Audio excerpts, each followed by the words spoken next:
uyu ni umubiri wanje murye mwese, aya ni amaraso yanje munywe mwese, nanone ndizuka n'ubuzima, ewe Kristu ni wewe buzima, ewe Kristu ni wewe buzima, ewe Kristu ni wewe buzima.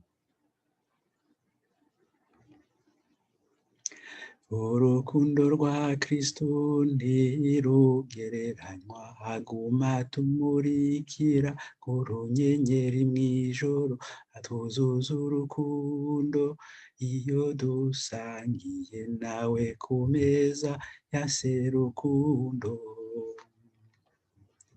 Uyu ni umubiri wanje murye mwese, aya ni amaraso yanje munywe mwese, nanone ndizuka n'ubuzima, ewe Kristu ni wewe inzira. Urukundo rwa Kristu ntirugereranywa, kubabanyi biwe nimwe n'umubaji, yarasohoye amaboko nk'umubanyi wese, ico gihe yaramenye iby'ubuzima.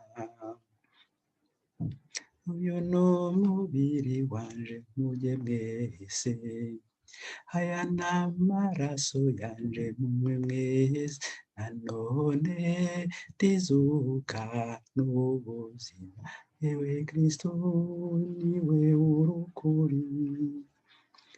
Urukundo rwa Kristu ntirugereranywa, rwegeranya abantu bose ngo baronke ubuzima, abamenyi batisimu bab'ingingo ziwe, ndagishobora kubakura kuri we. Uyu ni umubiri wanje murye mwese, aya ni amaraso yanje munywe mwese, nanone ndizuka n'ubuzima, ewe Kristu ni wewe buzima.